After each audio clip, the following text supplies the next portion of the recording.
and welcome to the NXT Heatwave review. I'm Adam Wilbourn from WhatCulture. Joined by another one of the Dudley Boys, Michael Sidgwick from WhatCulture, to review everything that happened on this weekend's NXT Heatwave PLE. But before we get into it, if you're a fan of this sort of thing, make sure you subscribe to WhatCulture Wrestling on Apple Podcasts, Spotify, Amazon Music, and YouTube. Where we do daily wrestling podcasts where we not only review the show formerly known as NXT 2.0. Oh,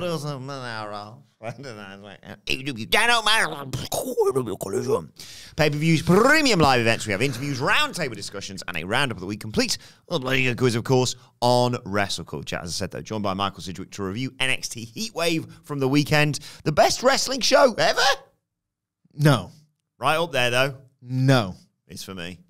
Nonetheless, real good, this. Like, this is genuinely, like, at times excellent. I was almost in disbelief by how much I enjoyed the show. I'll tell you what, right? I enjoy a well-crafted spot fest. I would argue that it's very, very difficult to pull off, like, a great one. People think it's easy. This is one of my absolute biggest sort of pet peeves in all of pro wrestling sort of fandom and analysis and all the rest of it, where people go, oh yeah, it's good, just a spot fest, it's easy to do that. Is it? There's an art to the spot fest, right? There's an art. People get confused, I think. I mean, I've seen that. I'm not saying everyone's an idiot or nothing like that, right? But some people seem to get confused at the idea of, oh, we just put a load of moves in there, then there's no storytelling. Well, it can be like completely urgent sprint between two athletes or whatever. Or they seem to think that, oh, you know, because you're not consistently and patiently selling a leg and keeping fans invested in a pretty subtle storytelling beat, that it's not artful for whatever reason. I've seen a lot of moves matches that people just go, like, it's not this guaranteed formula for absolutely huge pops. It just isn't, because they're very, very hard, just like everything worth doing. It's very, very hard to sort of generate this sort of fervor, this experience, this drama, this atmosphere, where basically the objective of a spot fest, it's got a pretty difficult remit, like a pretty difficult goal, and that is to make a building of fans absolutely lose their minds. So that's pretty difficult, if you ask me. Yeah. There was one spot fest, quite frankly, on this show where a building full of people completely and utterly lost their minds. And they're very complicated to do, especially when there's like a four-way spot fest. Like, the timing has to be dead on. There's lots to remember. You have to, like, be present in the moment and not just think about what you're doing, which can completely make these things unravel. Like, that main event bordered on the spectacular. It's mad to think, like, we were going in, you know, hyping up Money in the Bank. Money in the Bank is what it is. And I thought it's pissed all over it. It completely overshadowed it, yeah. Pissed all over Money in the Bank from a great height. Fantastic. The best since the dawn of the sort of 2.0 era for you? Unquestionably the best PLE that Shawn Michaels has ever booked. Unquestionably. Where was it? I was so impressed with this. We were talking about it, the cage match rating before we came in here. It's like top 8 or something. It's like, I mean, some of the greatest takeovers that NXT's ever put on, and then this is right up there with them. That's probably a bit giddy, but here's the thing, right? People moan about what they call an astroturfing cage match, where they want WWE, and it probably goes both ways as well. They want WWE to be sort of officially better than any other promotion. Yes. So they'll, in their droves, log on to cage match, just make sure it gets pumped up, and it's not a fair way of doing it. Like, realistically, you could say this show's an 8 out of 10, and that's still a really high score. But no, it has to be 9.7, 9.8 to get it up there. I get that that's probably not cool. To be fair, cage match did very well to last as long as it did. It's a somewhat consensus reflection of, like, the actual temperature.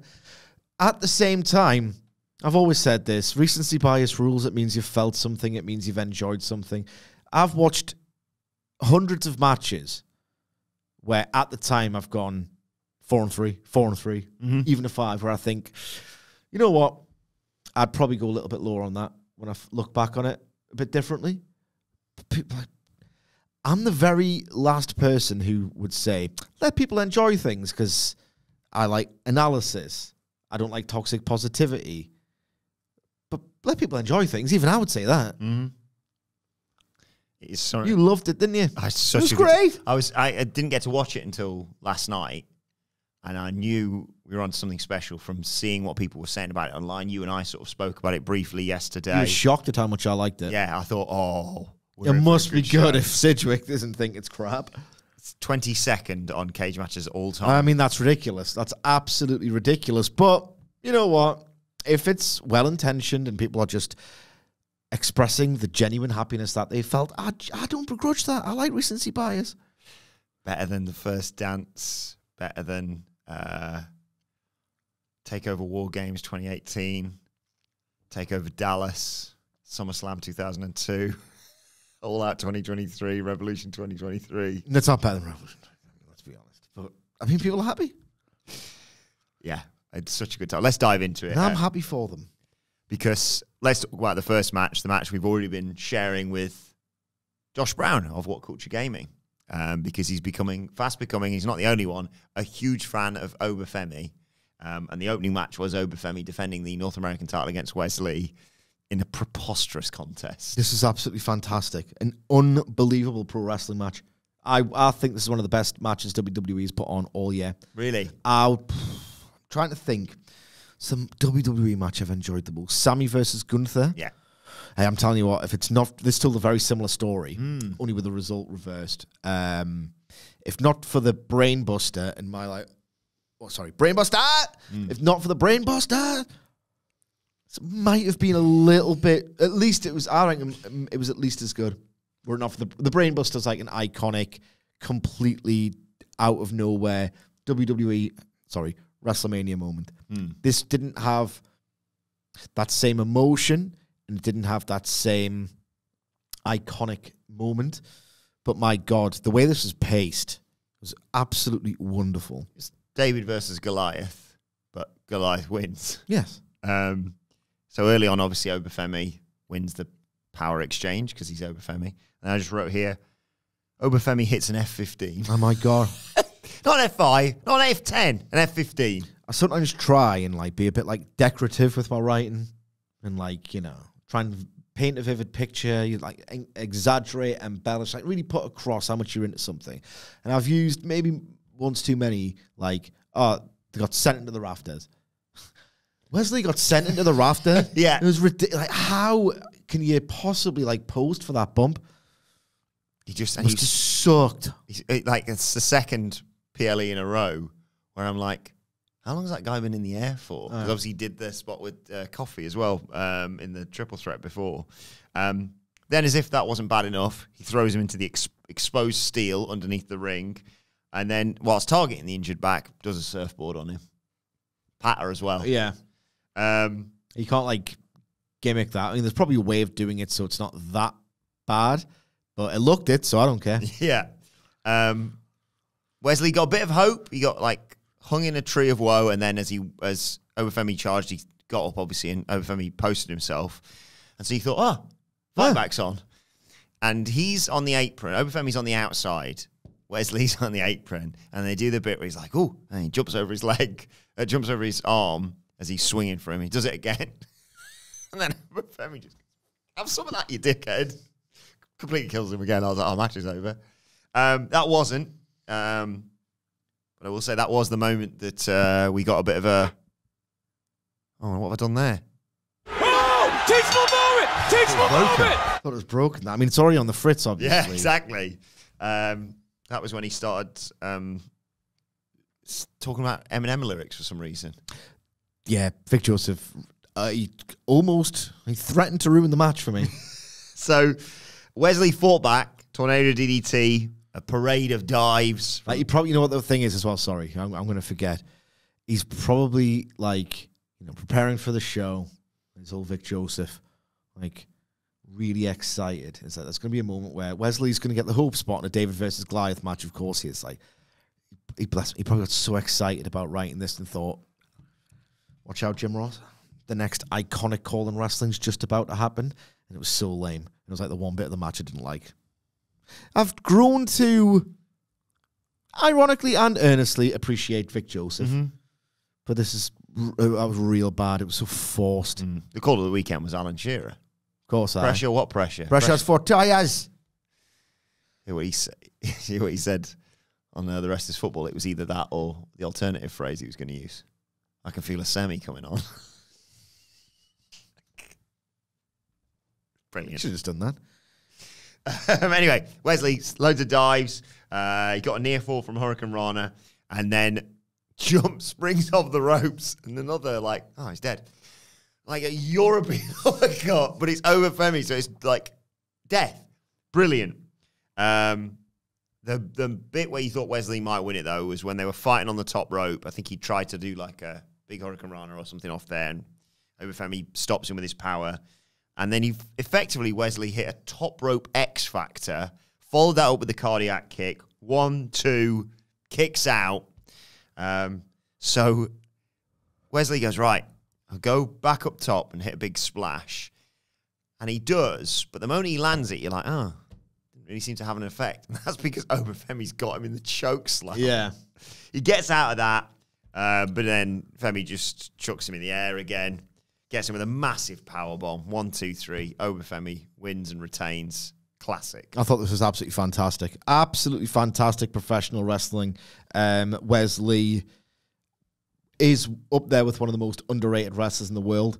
He wrestles for a brand, company, whatever, that realistically, if you're like one of the, and I hate this phrase, but you'll know what I mean if I have to say it, sickos in like the pro wrestling fan community or whatever, no offense, but you're going to see NXT as a laughing stock. So as a result, you're not going to look at Wesley and think, oh, he's one of the best wrestlers in the world. I need to watch him every single week, or he deserves, all this praise, because they're probably not watching it. They're probably laughing at it from afar. Wesley, if you know, you know, is like, well, he's certainly one of the best wrestlers in the promotions I watch. And I try to make sure I watch the best of everything else, even if I'm not as much of a completist as I used to be. Wesley's just utterly fantastic. Obafemi, for his level of experience, is insanely good. But this required a certain craft, I think, that is possibly beyond Obafemi now. But his ceiling is as tall as he is. It's as high as he can throw people. Yes, that's an even better way of putting it. There was just something about the pacing of this match that I thought was incredible, because, like, the hope spots called that for a reason. It's self-evident. You hope that the babyface can get in. They almost perfected it here, because the idea is there is no hope that he can do this. And then because he's paced his comeback so well, it's like, I really hope he can, against all hope. Every kind of hope you can think of, I had during this match. I just couldn't believe how good this was. Genuinely, if you are a listener who generally tunes into these NXT reviews for this absolutely stupid universe we've created around it, or you just like listening to us and don't necessarily watch it, watch this match. Watch this match in the main event. Oh my God. I didn't really press that enough. Oh my God. Just oh my God. that sense of, oh, he's got knee chance. This is like a really prolonged squash, but also not boring. Yes. And then, is he going to do this? It's just so well measured, this. From the men's North American title to the women's, Kalani Jordan versus Sol Ruka came next. This was, of course, the match that got the internet talking, let's say. Indeed it did. Gymnastics routine, some people call it. Well choreographed back and forth of counters and what have you, flipping out of stuff, tornillos, etc., etc., etc. You've seen the clip probably doing the rounds on social media already. Alongside, is it Ospreay and Ricochet? They've spliced it with, basically. Yes. Anyway, Sol Ruka got her on a surfboard, so that makes sense. Goes to the beach all the time, doesn't she? Kalani Jordan comes back, twisting crossbody outside. There was like a jumping 360 clothesline from Sol Ruka that I enjoyed as well in there. Poison Rana. Love a Poison Rana. I love it. She took it right in the goddamn dome as well. Follows that up, just Kalani Jordan with a moonsault to the outside. Ruka comes back with a moonsault of her own, and they just both beat getting counted out. Jordan almost won countering a soul snatcher, but then she just hit a super poison runner off the top. Split-legged moonsault. 1, 2, 3. Kalani Jordan obviously retains the NXT Women's North American title. Yeah, I don't know whether how to like frame my analysis of it. Do I talk about the discourse, then my reaction to that, or just the match in and of itself? I will say, right, that if the vast majority of pro wrestling matches that happen in 2024, if loads of them had like a real sense of struggle, right, I could maybe see singling this out for not, because it didn't. I see a million matches. Well, I see matches on WWE television every single week where I don't feel a sense of struggle whatsoever. I don't know why this one has been singled out. And you know what? I didn't want to do this, but it's fine. Like the people who got buried on socials actually put over this match, possibly to the level accurately that was reflective of my take on it. However, I will say it did feel odd singling this one out as barely being a wrestling match or being a glorified gymnastics routine. I'm paraphrasing, and I know I'm paraphrasing, but I see little struggle in a lot of pro wrestling, and that's one of the reasons why I've been detached from it over the past 12 months or whatever, and I think more wrestlers should do it across the board. There's a million Raw matches that just don't have a sense of struggle, and very few of them are as exciting as this one. I thought, again, given their combined level of experience, this was truly impressive. Obviously, it wasn't as tight. There's a few stutter steps. It wasn't as well choreographed as the 2016 Super Juniors match between Ricochet and Will Ospreay. There were certain times when it was like, right, you are doing an approximation of a wrestling move without getting that, like, and again, it's not just these two. It really isn't just these two. Like, a lot of people don't understand. A lot of wrestlers don't seem to get, like, the core of it. This is my opinion.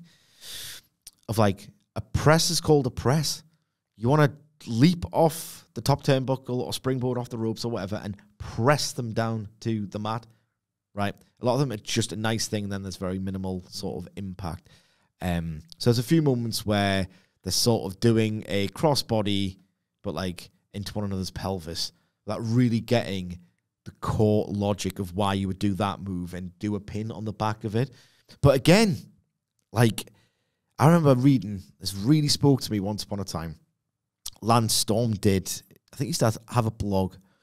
And anyway, he was talking about, like, pins. And he was talking about how his pet peeve in wrestling was, like, you're not, like, people have lost sight of how it should be done through the constant mantra of hook the leg, you need to hook the leg, you need to hook the leg. Lance Storm was like, God damn it, no, you need to pin the shoulders to the mat. Do both, ideally, but because there was such an emphasis on hook the leg, eventually so many wrestlers were trained to do that, just leaving the shoulders open. So you're meant to be pinning the shoulders to the mat. That's what a pin is. It's a similar thing with the press, but again, I mean, you saw some crossbodies into the pelvis. They didn't look like they were going to be a pin attempt, but you cannot isolate this as a problem when so much of wrestling is guilty of the same sins. So that's my take on the discourse. My take on the match was I had a really fun time with it, knowing it was Raw, knowing it wasn't perfect, but it wasn't perfect and it. We're trying to struggle through it. It was an imperfect version of what it tried to be. But I was so impressed with it, and at times it really got my blood pumping. Yeah. Like that Poison Raw, and I was like, I mean, they're trying to drill each other's domes into the canvas and jam their necks. I can get what I need out of pro wrestling out of those moves. Bailey Sasha callback, obviously, as well, yeah. I just thought, like, this was completely over-delivered on expectations. And if you're not going to go for full-on struggle, animosity, and again, one more time, this is a problem with professional wrestling across the board, not to sound like a grifter from the 80s, but it kind of is. Compensate with, like, really great athletics and excitement. And it wasn't just the execution of the moves, I thought it built and escalated quite well. I thought this is a lot of a wild over delivery for their shared level of experience. And it's fine for them to not have a great pro wrestling match at this stage of their careers. In fact, it's completely expected. Yeah, absolutely. We follow that up with a recap of what happened on the kickoff show. A win for Ariana Grace and Carmen Petrovic. So happy for them. Ariana Grace, I think, reversing a pin, like a stack, so that Carmen got the 1, 2, 3. Lovely moment for Ariana. The fantastic shot that we all saw of her coming out in Canada, obviously. And then we go backstage and they're there with Ava. She hasn't got the surname. She's Rock's daughter and general manager of NXT. And Booker and Cook of the Year, apparently. She says she gave the people of Toronto what they needed. And Carmen Petrovic was like, I won the match. You know, like, Ava's trying to be like, what a great team you make. And Ariana's ruining it, of course. I think you'll find I was the real MVP, says Ariana. And to be honest, that's the last time we're going to tag together. I can't have this anchor holding me down. Carmen Petrovic was like, anchor? Ava books a match against them, between the two of them for tonight. Yeah. And I hope Ariana's win streak continues. Indeed. Sure should love that as someone who doesn't want to be a wrestler. Yes. What happened next was the tag title match. I mean, I copy-paste. I love this for all of it. But in case you're Copy and paste for like literally every preview and review of NXT that we do. I'm genuinely devastated we can't review NXT tomorrow. But needs must. But there'll be some podcasts and stuff still going out. We'll try and get you through this storm, don't worry. And there is a storm outside. The weather in Gateshead, England, is nothing short of harrowing. So it was... It's July. Chase, you... Do better with the environment if we haven't completely broken the planet already. Is it too late? Yeah. It's too late, yeah. Great. It was too late. It was Chase U challenging Axiom. Yeah. When I'm cleaning windows. Very excited for this match. And early on, when I got my fill, because Andre Chase got a roll up and said that was a... Oh! Teach my moment! Take it home at that point. We don't know what we need to do here. Let's take it home. Axiom didn't know. He got Booker T really wound up by hitting a clothesline to the back of Andre Chase's head. He was like, DQ that, DQ. They carried on. We got the hot tag to Duke Hudson. He's the best hot tag in wrestling. Amazing. Love him. Just flying around all over the place. He hit all over the play at cinema. All over the... It was. It was a senton gutbuster combo. So he gutbusted one of them and fell. It was great. Got a 2 count off that. He sent Nathan Fraser... Oh my God. ...across the ring with a German. Like, cleared the entire ring. Amazing. But tag champs come back into it. Loads of dives from them.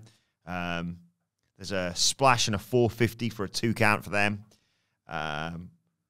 Duke Hudson, nice homage to Trish Stratus when someone's up in the corner. And then we see the tag champions hit a combo of a Spanish fly followed by a Phoenix splash on Duke Hudson. But that, Michael Sidgwick, was broken up by Andre Chase jumping off the pile to hit Axiom with the Canadian Destroyer. Okay. Oh my God. Don't say it. Penta Zero Media does this quite often. Yeah. Penta does this quite often. And this, again, underscores what I've been saying the entire goddamn time. Wrestling needs to be boring. Don't be too good for too long, idiots. You won't get praise for that. It's better to be, all right for a little while. And then, boom, turn it on and do something spectacular because people will remember that more. It's almost as if, and this is what I'm having, an identity crisis throughout my career over the past year, if you've not noticed already. Because Randy Orton was right. They've all been right about everything. Pick a spot, kid. Do that shit every single week. Get bored of that now.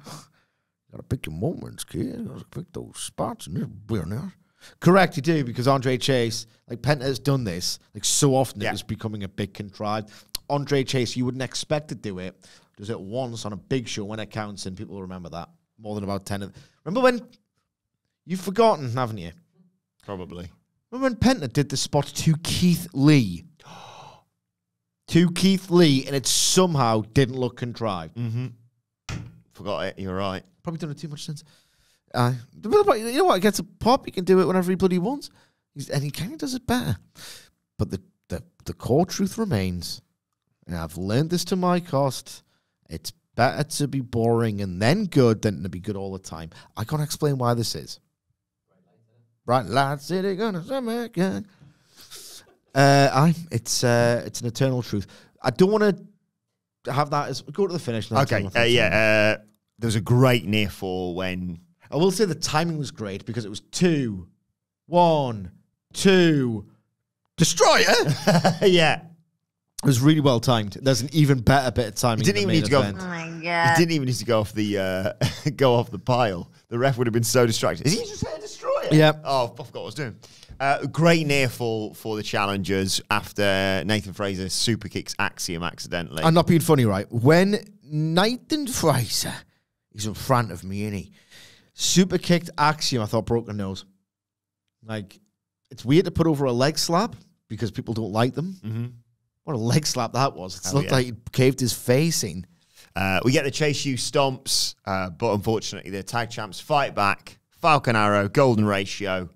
Axiom and Nathan Fraser retain for now. You're going to remember that Andre Chase, Canadian Destroyer, for as long as you live. Yeah. And if you're an NXT fan, you probably will as well. Yet another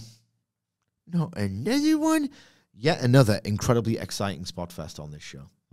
Like, the timing of everything was pretty spot on. You had a different tenor to it in that Duke Hudson's, like, probably more fun than this electrifying super worker, but that just added another element, another layer of, like, excitement and just joy to the match. That was also masquerading as a Reseda Hall PWG tag. Like, Jesus Christ, I was really, really impressed with this. It's one of the better missed kicks as well, because if there's anyone who can't slow down enough to, like, compose himself and say, oh, God, I'm going to make a mistake here. It's Nathan Fraser, literally too fast for his own good. We've seen it before. And the timing on that Canadian Destroyer was just absolutely sublime. Like, 1, 2, Destroyer. And the show ruled. Yeah. And if you were hungry for more, a great announcement came next, because we've had NXT Battleground, we've had NXT Heatwave. I like it warm, don't like it this warm. And on August 6th, 2 days before my birthday, it's the Great American Bear. And God bless the United States. I can't wait. TV special, that one, I think. Yeah, you can't wait to say that every week. Yep. Twice. Multiple times across 2 days of the week, yeah. By the way, no political affiliation. That was just funny. Just funny, innit? Yeah. Then we got the women's title match. Roxanne Perez versus Lola Vice. Early on, Perez has to dodge out the way the spinning back fist. Oh, my God. I I understand that you're going to put more behind something that you're going to miss on purpose. But that's the exact opposite of the usual problem where they put nothing behind something they're going to miss on purpose because they're going to miss it. Yeah, it's the mega fans will know it's my biggest pet peeve, other than, what was the pet peeve I had earlier? That was my biggest pet peeve. On the Spot Fest, lack of respect for the Spot Fest, part of the business. Lola Vice, just like, I mean, that orbital socket is getting broken if she connects with that. What's when to do it? Perez took back over, got two. It was like a proper, like, don't get up, wait. Yeah, if you remember which spot it is, because if not, I'm going to leave. Screw baby. So she gets a 2 count off a Russian leg sweep, does the champ. But Lola Vice catches her with a sleeper, so they roll to the outside, and Lola Vice smashes her hand against the post. Oh, my God. It looked so painful. I mean, she committed to it. This is a performance where it's like she was, like, determined, absolutely determined to try and make this work. Yeah. Perez ducked, and she just smashed her hand against the post, and obviously then Roxanne Perez is just like, cool, I'll just keep stamping on that and targeting that. Vice did eventually hit the back fist, but unfortunately, Roxanne Perez falls out of the ring. And and therefore it just takes too long to get her back in there. Perez posted Lola Vice, but as she goes for Pop Rock, she just gets nailed with those awesome kicks that Lola Vice does. Perez blocked the back fist, hit her Pop Rocks, but only gets 2. So she decides, just like when you play 2K, just spammy finisher. So she hits a Pop Rocks on the commentary table that doesn't move an inch. Love that. Looks even better. Sends her back inside. And then it makes the time when you need to break it, as in the main event, look all the more impressive. I mean, when you break it, explode it. Yeah. Like there's a bomb under that table. It was mad. They go back inside after that one, though. Lola Vice kicks out. So Roxanne Perez puts her in the crossface. Lola Vice tries to fight out of that. And Roxanne Perez goes, bollocks to this. Pop Rocks, another one that kind of goes wrong. So she goes, 3 then. Fine. 3 it is. 1, 2, 3. Roxanne Perez retains the title. Yeah, I mean, let's face it, there's one of the Pop Rocks just looked disastrous, and it like kind of sucked the energy out of the building and the air out of the match and everything else. Otherwise, I had a really good time with it. Like, yes, the execution wasn't always incredible, but I thought it was virtually impossible not to get swept up in the drama of this. That Lola Vice's selling was like well beyond her years. She looked like she conveyed the agony. Almost every move accounted for the fact that she couldn't do much with that thingy hand. One of the most believable sell jobs in quite some time, considering, like, did you have to hit it that hard? I don't think so. No. But she did, and I appreciate her for that. Lola Vice as well, she's got one of those really, really good faces in that she might at some point get tempted to take it too far, especially when she'll inevitably become a baby face, a proper baby face. It was more situational here. She'll inevitably become a proper baby face at some point. So I hope she resists the temptation not to, like, take the piss with that face, but she seems to feel everything in there. Like, one of those words, like, you know, it's like a word. Yeah. Because, like, it's written all over her face that, like, and that's, like, some of the really important stuff, which you probably didn't get in the North American women's title match earlier, where it's like, you can 100% suspend your disbelief, not for every single bit of, like, physical execution. You can believe that she's telling that story in that ring, that she wants to win, and she's gutted at the thought of losing, and it's like she just can turn it on. So I thought that was really, really impressive. Roxanne Perez is really, really good. I mean, that's not really, you know, a hot take, but it bears repeating. She is. Cora Jade hinted at coming back, by the way. All right, okay. On socials, I saw. Wasn't that long ago? Was it the ACL? Yeah, I think she said it's 6 to 9 months to recover, and that was January. All right, okay. All right, okay. Well, time's catching up. That's what time does when you get to my age. Yeah, it's a shame about one of those Pop Rocks is just looking really piss poor. But I got the desired near falls from at least 2 of them. I really bought them. One more thing to say about this match as well. No, I just thought they did the best possible job under the circumstances. We got a recap of everything that's been going on with Brooks Jensen. He will have a meeting tonight with Ava on NXT. What do you think happens? I don't know. Didn't Michaels all but apologize for this one on the conference call ahead of the show? Yeah. A time to just make it absolute. I mean, I don't care personally. I just don't. Like, I want to get worked. But the time to clarify that it's all a work of fiction. It probably is the time now. They might have taken it too far. Maybe Ava will say, after what you've been getting up to on social media, you're bad. And then he'll go to the bar. Whose bar will he go to? He's got a girlfriend who literally attracted loads of flack for her role in this attempted work shoot storyline. It's like, stop it. One of these crazy kids going to get together, Sidge. We also get an announcement that tonight on NXT, it is Tony D'Angelo versus Lexis King. I'm so gutted we don't get to review this match. It's the Heritage Cup. This is wrestling heritage. We've been enjoying Jose Mourinho. Oh, Jose Mourinho was the absolute goddamn goat of patter and coaching. God damn it. The world made...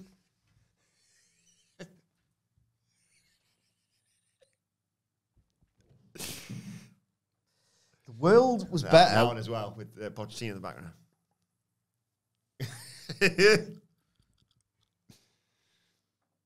3 for me and 2 for them. Respect, man. Respect. The world was better when Jose had an aura. Yeah.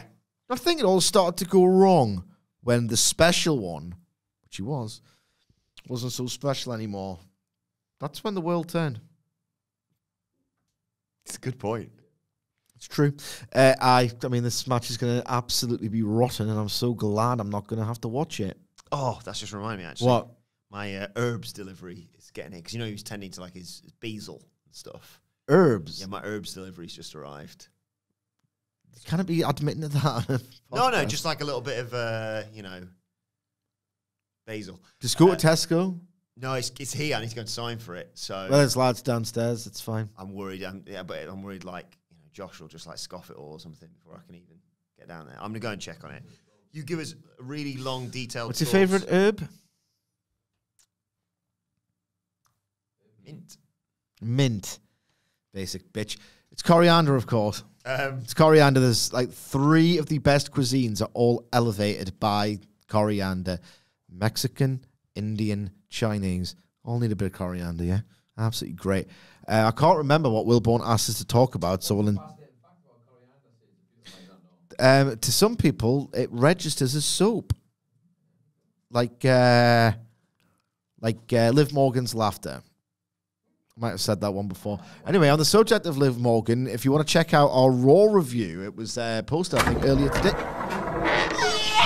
Yes! Stuck, sir! How you going, guys? Where the hell is everybody? Well, yeah, I'm the most important one. I mean, obviously, you're number one. You're my number one guys here. Hey! Microphone's here. No Willie, no Hamlet. What's Hamlet doing? He's not having another goddamn day off, is he?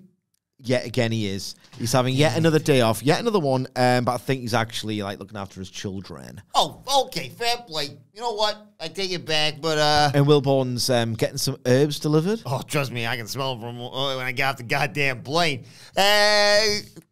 What's the deal with the weather outside, by the way? So much for the summer, eh? Well, that's what you Brits love to say. Well, Wilbourn likes to say it a lot. Oh yeah, okay. Well, let me tell you, I had a great few days, Sidgy. You got the SmackDown on the Friday. You got the Money in the Bank on the Saturday. You got NXT Heatwave. I like it warm. Don't like it this warm on the Sunday. And then, of course, yesterday, National Freezer Pop Day. Love that day, man. Love to celebrate that. Speaking of which, Sidgy, what's the deal with freezers? Freezers? Well, freezers are an absolutely wonderful invention. One of the greatest ever inventions, I believe, in that you can keep a lot of food frozen. And the good thing about a freezer is that it just minimizes waste across the world. You think, too full. It's causing me a bit of even physical discomfort to keep eating this. Slop it away in a bucket and put it in a landfill. No. What you can do is travel through time and have another treat. I love the freezer, honestly. It can really, really, like, it can change your life. Too much gravy. We put it in the bin. No. You freeze your gravy. And the next time you have a pie, not only have you not wasted food, you've elevated your next dish by traveling into the future. So that's the deal with freezers. Funny that, because talking to my missus, and she told me I could keep the chicken in the freezer. She was wrong. The was dead in the morning. What the hell's that all about?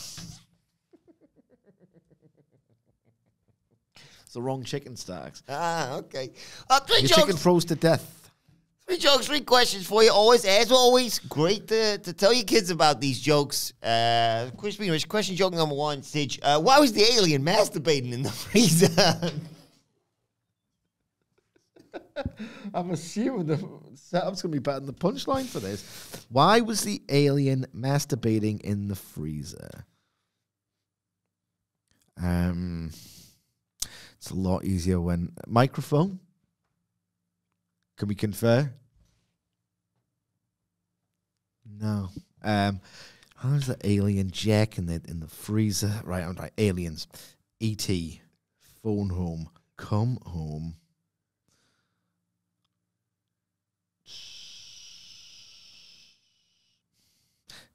No idea. And it would be wrong of me to get the hat trick without a handful.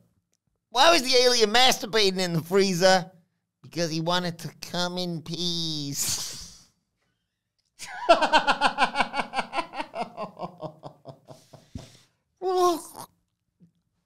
the hell's that? It was the alien. Nice to hear from him again. Sidgy, question joke number 2. What do you get if you put a German in a walk-in freezer? Picture that. Little German guy, not in the European Championships no more, of course. Stick him in a walk-in freezer instead. What do you get if you put a German in a walk-in freezer?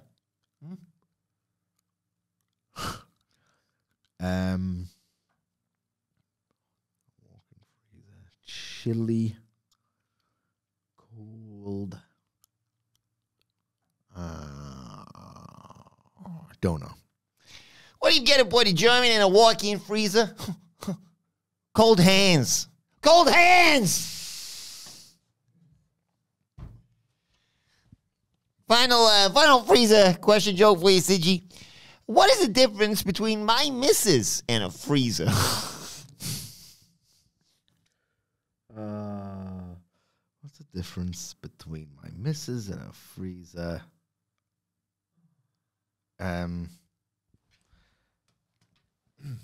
It only takes a freezer overnight to defrost. Good, not right. I'm saying women are, hold on to grudges. I'm just trying to get into the mind of Starks here, guys. I'm just trying to approach it the way he would. You got to get into his head. You got to get into his head to get these jokes right. And I just like to win. Just like to win. Good, not right, though. Takes a while to thaw.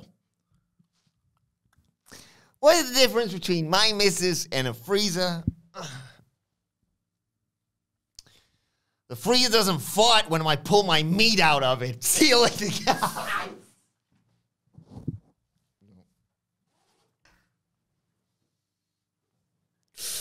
No, not after that.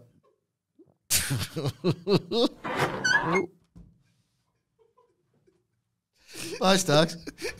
Oh, I missed him.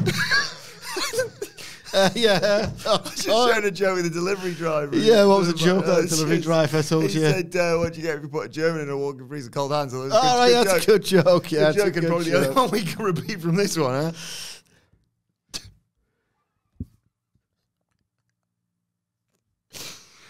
Right, should we get to the main event? Yeah. Fatal 4-way for the NXT title. Gold hands. Yeah, it's reminding me that Starks told me that joke as well. I did it, yeah. On the chat. Yeah.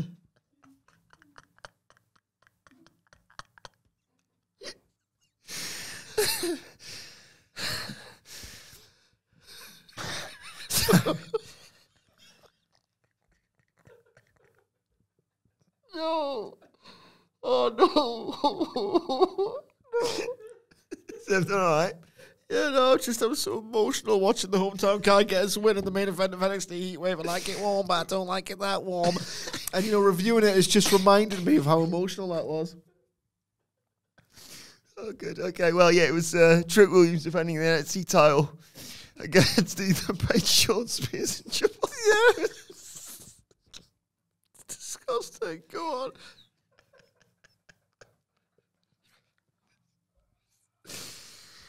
Oh. Toronto love them some Trick Williams, don't they? Who doesn't? Who doesn't? That's a real question. Who doesn't? Really liked his Harlem Heat gear. It also liked how long it took Booker T to recognise he was wearing Harlem Heat gear. You see that clip where it was him coming out and they shot him. He's like, "Yeah, I like it." They're doing the whoop the trick. I love that. I love Booker T doing that. And Vic's like, "Gear." Again, he literally walks past him. He's like, "Sorry, Harlem Heat gear on." Oh right. Let's get into the match. Either Paige and Sean Spears had a nice face-off where they do like, hey, come on, double eye poke. That was class. Yeah, that was good. And then you get the Trick and Javon Evans bouncy face-off and what have you. Then it was just a parade of insane spots from there on out, basically. I love this so much. So, because I was like, I'll make a few notes. Because I just... So you have to watch this to make sense of some of these spots. So Trick got I think Javon Evans on his shoulders. Page was coming off the top to like knock him off, and Sean Spears was like in a headlock position. So Sean Spears got DDT'd. Trick Williams and Javon Evans got knocked over, and Ethan Page came off the top. It was the wildest spot. I know one of your favourite moments in this entire match was... Oh, my God, this is absolutely insane. ...was after this, where Sean Spears went, oh, well, it's a four-way, so... Perfectly legal, Cole. Perfectly legal. And he chair-shotted everyone in the match, basically. But I think your favourite was Oh my God. Javon Evans one. Talk us through it. Oh, my God. So Sean Spears at some point realizes, hang on, this match is it's got a little bit too crazy. It's getting away from me a little bit. Bit of pandemonium. Everything's coming thick and fast. I need to get a chair here. If I just take them all out with a chair, and it's perfectly legal, Cole, I'll be able to win this. So he gets a chair, bang, bang. And then, he misses one. Probably pretty silly of Javon Evans to, fly into a guy. It's like running at someone with, I don't know. But basically, so he misses Javon Evans, who ducks and in one smooth, seamless motion, springboards off the middle rope, leaps, springboards back off it, maybe trying to do a cutter. Yeah. Sean Spears hits this guy so hard, right in the goddamn coccyx. Yeah. It's one of those where it's probably on balance. If he tries to hit it perfectly in the upper back, you're probably too close to the head. Yeah. That could be really dangerous. So it's well, I'm just gonna have to bruise your tailbone instead. And even if you sit down too fast, it's very sensitive. It's a really horrible thing to injure. Bang! Right in the coccyx, the noise it made. And that's the benefit of Vic Joseph. And I know I took the piss out of him earlier, but my God, when he goes, ah! It's Jesus Christ. Do you know what I thought as well? Do you ever do this on some of these sort of a Money in the Bank or whatever, where you think, bloody hell, that looks like it sucks. But hey, if that's me, at least that's my big spot done for the evening. Not Javon Evans. He had about 10 more. He's incredible in God, he How got old's Javon absolutely Evans? annihilated in this match. He is 20. He's 20. And he looked amazing in this match. Anyway, Sean Spears realizes the chairs work pretty well, so he hits a C4 onto it on Trick Williams to get a 2 count. And then Page and Trick are fighting on the outside, and they're back and forth. And the way they shot this, it felt like it was coming into your living room. Oh, my God. Javon Evans flips over the turnbuckle from the inside of the ring to It's the one of my outside. favorite spots when anyone does it. Yeah. This was great as well. But in the process of this, normally that's bad enough, obviously, flipping over onto 2 bodies. But he did it and put Trick Williams through the barricade. It's insane. Yeah. Unbelievable. Oh my I God. keep forgetting, honestly, there's about 10 for this. Oh Yeah. my God. Oh my God. And so on. What's Sean Spears doing after this? Well, he hits a super C4 on Javon Evans. Page hoys him out there, tries to steal the pin, but only gets a 2 count. Was that the moment where Trick, with incredible, anti-Jey Uso timing at 2.99999999 broke it up? I think that was what's just about to come. All right, okay. Because Evans hit a super Spanish fly on Ethan Page, and then the cutter, and that's where Trick Williams, last second, boom. It was his timing is great. Yeah. That's the thing. He's got not just the charisma and the presence he can't teach. He's got that sort of a grasp of drama of the when to do things. He just needs to get a bit more stiff with his execution for me. A bit more intent in his actual physicality. I keep reading my notes here and seeing Javon Evans' names coming up and going, I must have messed this up. There must be a different person in the 4-way doing this, because he can't have gone from eating a super C4, hitting a super Spanish fly, hitting a cutter. Now I'm at super cutter by Evans on Spears. Preposterous. Has he gone through the table yet? No, he's just about to. He goes to spring off the top rope. Trick Williams is like, I'm really sorry, mate. Just pushes him.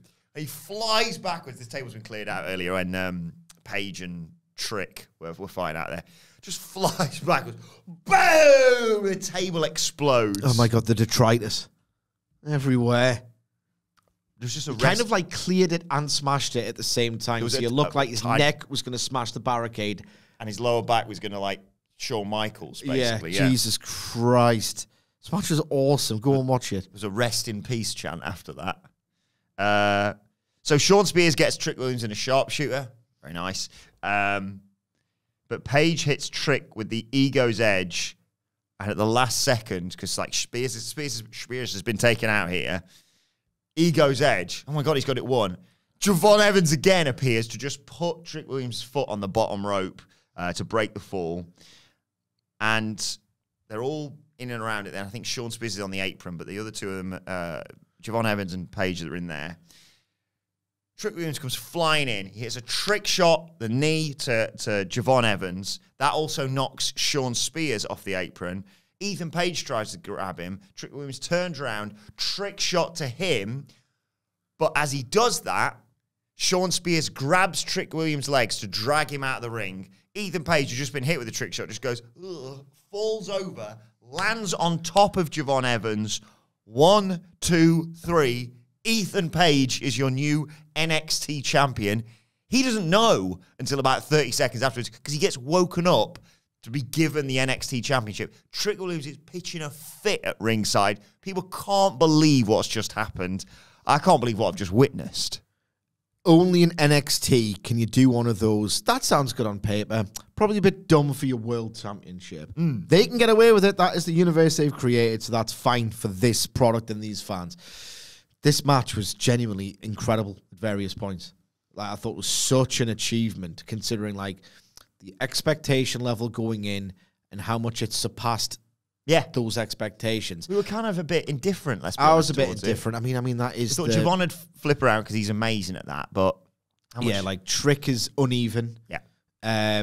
Ethan Page's last main event was really mediocre, like unacceptably mediocre. And Shawn Spears is solid. You know, that was, I mean, together these four created absolute magic and inspired a bit of matchmaking because Shawn probably saw, you know, I just thought this was magnificent. You also go 5 on this. I don't know. I think you might, you know. I think you might. I've not listened to the audio.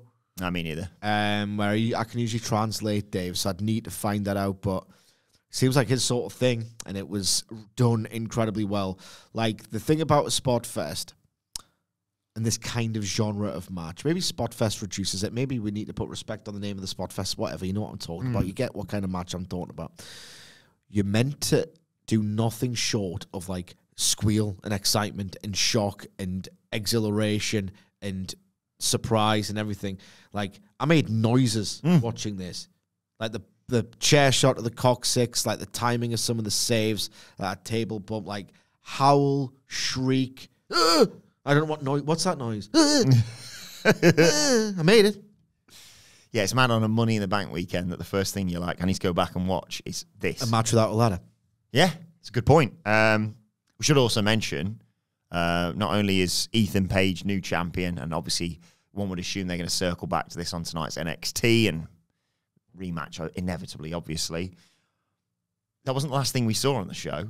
Oh, quick word on it, by the way, being the copy-paste, as you reminded me of the Backlash finish with Orton, Edge, Cena, and HBK, of course. Cena getting super kicked and falling onto a... I love that finish. I thought it was really inventive and just...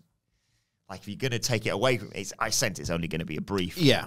But, like... We need to step up that rematch. Yeah. After Battleground. Was it Battleground? In Vegas? Battleground was Vegas. Yeah. Then this, yeah. Yeah, after that first trick Ethan Page singles match, they'll need all the shortcuts they can get because that one was just really not good. This one was as good as that one was mediocre. As exciting as that one was mediocre. But the last thing we see on this show isn't new champion Ethan Page, isn't devastated former champion Trick Williams or Shawn Spears or the brilliant Javon Evans or any clips from the other amazing matches we've had on this card. It's just Joe Hendry. Joe Hendry. Just hero. Oh, that's a nice callback. Just the say his name and he appears. I believe in Joe Hendry. The was waiting for you to clip that there. I wasn't. Do it again. Say his name and he appears. I believe in Joe Hendry. Nice. Yeah, it was just the first head turn, which also features on their video thing for advertising NXT for tonight. Yes, well, that is the deal. He's clearly impressed them. He's clearly moved numbers. He's clearly generated interest. He's clearly done that which you are meant to do. Why wouldn't they go a little bit further? Very excited to see Like where the that hype. goes. I mean, if they do an advertised Joe Hendry match on NXT, I'd be very interested in the number. Me too, yeah. Corey Brennan of Fightful Select reports that heavily was the word used, his involvement in NXT going forward. Lots to look forward to He's there. earned it. Absolutely earned it. But I just loved this show. It was Really, fantastic. it was really great. I'll go back and watch some bits of it now. But let us know your thoughts on NXT Heatwave. I like it warm, don't like it this warm.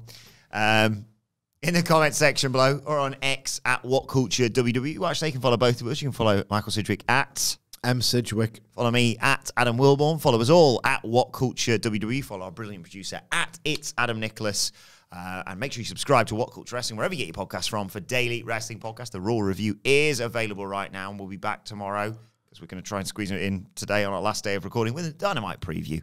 But do join us for that one. But for now, this has been the NXT Heatwave review. My thanks to Michael Sidgwick, to Stax. Thank you for joining us, and we will see you soon.